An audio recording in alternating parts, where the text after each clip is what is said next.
СБУ раскрыла агентскую сеть и обвиняют страну НАТО в шпионаже против союзников. До чего может дойти конфликт? Орбан пугает венгров Зеленским. В Украине меняют возраст пригодных для службы в армии. Кто теперь попадет на передовую? Путин провел срочное расширенное заседание Совета Безопасности. Решение может изменить жизнь огромному количеству людей. Трампа вызывают на ринг. Что ответит президент? Приедет ли он в Украину? Вашингтон не бросает, но и не спасает. Останется ли Украина без оружия? Стало известно об историческом решении. И многое другое. Самые важные и срочные новости, эксклюзивные подробности. Вы смотрите информационный выпуск «Нехта». Оперативно о событиях в России, Беларуси, Украине и мире. Раньше и понятнее других. Все, что нужно знать сегодня. Зеленский сорвался на Орбана. Я ему не рекламное лицо. Скандал разгорается между Киевом и Будапештом. Президент Украины жестко прошелся по премьер-министру Венгрии. В стране прямо сейчас висят политические билборды, на которых изображен сам Зеленский. Его лицо в одной кампании с лозунгом «Они примут Украину в ЕС, оплатить будем мы». Но это еще полбеды. Украина официально обвинила Венгрию в военной разведывательной операции на своей территории. И нигде в абстрактном информационном поле, а конкретно в Закарпатье. Зеленский подтвердил, венгерские агенты охотились за военными секретами. Украина располагает доказательствами, фото, видео и даже списками заданий, которые венгерские шпионы получали от своих кураторов. Одна из задач — выяснить, где расположены украинские зенитно-ракетные комплексы С-300. Вопросы также касались реакции местных жителей на возможное появление венгерских миротворцев и мест дислокации военных частей. Последняя передача информации от агентов произошла 25 марта 2025 года. Сеть, по данным СБУ, начала формироваться еще в 2021 году. В мае 25-го спецслужбы провели задержание 2 агентов, работавших под контролем кадрового сотрудника венгерской разведки. После этого Будапешт выслал 2 украинских дипломатов как бы в ответ на разоблачение. Почему мы сделали нынешнее дело публичным? У нас есть дополнительные фотографии и видео различных встреч, организованных Венгерской военной службой национальной безопасности на территории Венгрии, которые мы также опубликуем при необходимости. Я не хочу никому угрожать, но все у нас есть. Венгерская спецслужба действовала самостоятельно, без согласования с союзниками, и, как отмечает президент, это поднимает очень серьезные вопросы. Зачем страна, входящая в ЕС и НАТО, ведет на территории Украины военную разведывательную деятельность в интересах, которые явно не совпадают с позицией Альянса? А как думаете вы? Не забывайте написать свое мнение в комментариях под этим видео. В Украине меняют допустимый возраст для службы. Кто теперь попадает под условия, которые позволяют подписать контракт с силами обороны? Но возраст меняется не на уменьшение, как того хотела бы российская пропаганда, а наоборот. Народный депутат Федиенко говорит, что многие украинцы старше 60 хотят служить, но на их пути встают законодательные ограничения. Правда, депутаты предлагают службу в штабе для таких людей. Військова частина не витратила кошти, які у неї є по субвенціям на рахунку, для того, щоб придбати дрони, реби, там тощо. Вони кажуть, дивіться, ми б їх витратили. У нас просто немає фахівця, який вміє це робити, який вміє там робити на прозоро, викладати документи, який вміє аналізувати ці пропозиції, ну і так далі. І це можуть виконувати навіть ті ж самі громадяне Украины вековой категории 60+. Все это на добровольной основе, говорит депутат. Это не призыв, это контракт, к тому же только для тех, кто в армии действительно нужен. То есть это фактически решение кадровых вопросов. Путин собрал Совет Безопасности Российской Федерации. Очень важная и срочная тема. Россия переходит к обороне. Срочно нужно отправлять войска и артиллерию на защиту традиционных ценностей. Потому что нетрадиционные ценности, по всей видимости, Россию заполонили. В повестке сегодняшнего заседания Совета Безопасности вопросы совершенствования государственной политики в сфере защиты традиционных духовно-нравственных ценностей. Тема крайне значимая и актуальная, и напрямую связана с обеспечением суверенитета и национальных интересов России.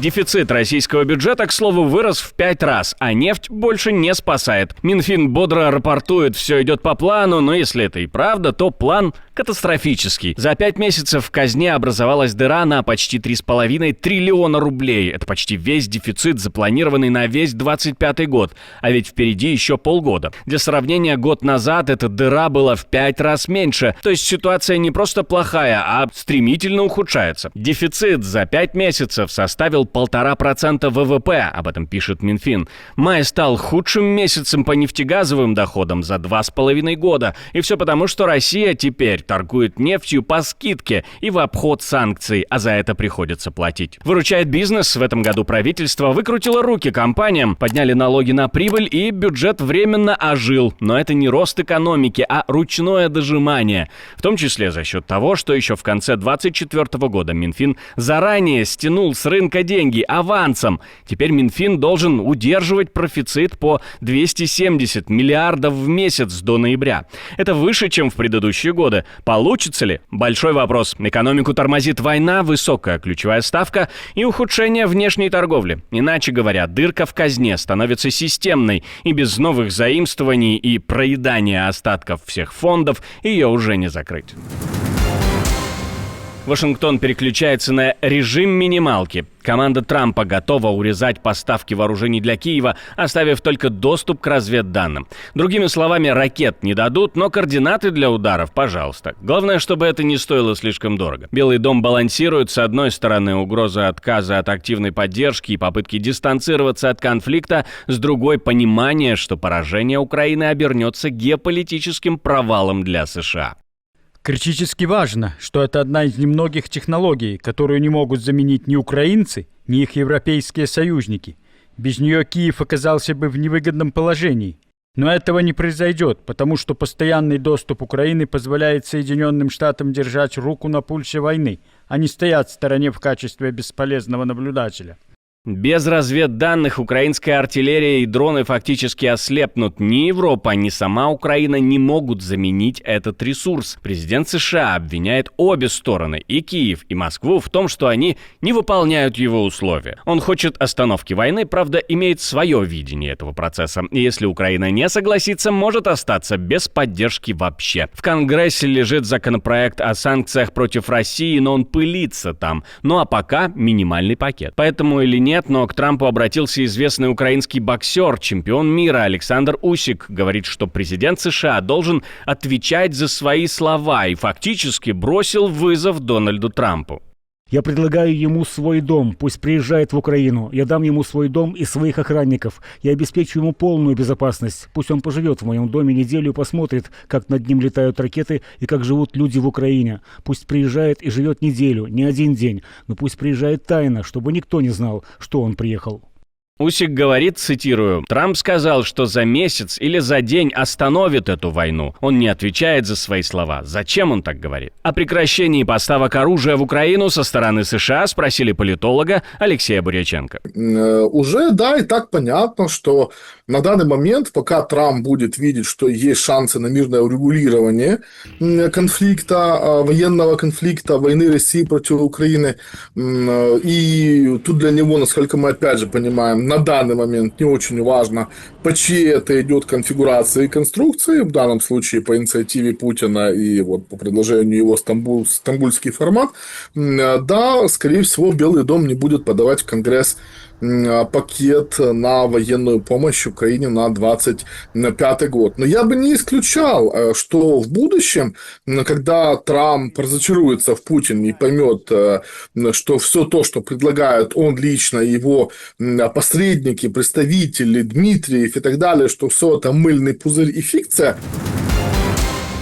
Страна, где массовая стрельба в школах до сих пор считалась чем-то чужим, американским, сегодня это представление рухнуло. Грац, второй по величине город Австрии, стал сценой настоящего кошмара. В старшей школе Борг произошла бойня, по меньшей мере 10 погибших, включая стрелка. Более 30 человек госпитализированы, многие в тяжелом состоянии. Вооруженный человек открыл огонь по 2 классам. Полиция считает, что стрелявший ученик или бывший ученик этой же школы. Его тело обнаружено в туалете. Он, вероятно, покончил с собой. Полиция уже сообщила, что среди убитых как школьники, так и преподаватели.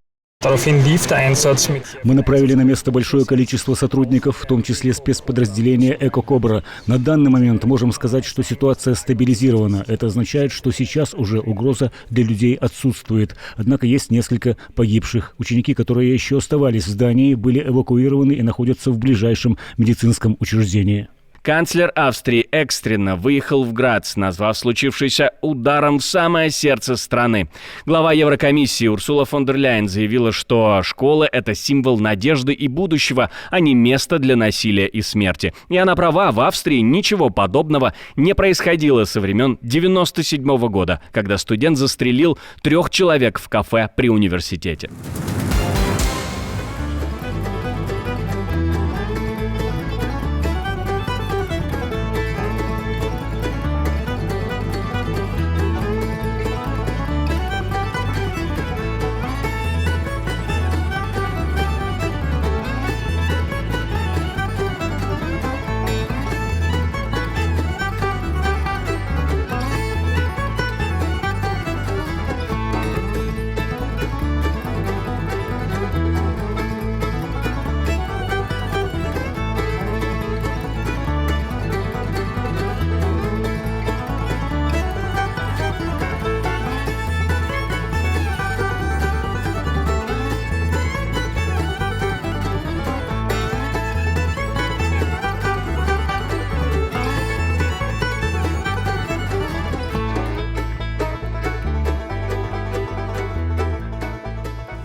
Отдельное спасибо, что смотрите, досматриваете до конца. И спасибо за доверие. Жду ваших развернутых комментариев, лайков и репостов. Это важно для того, чтобы нас с вами становилось больше.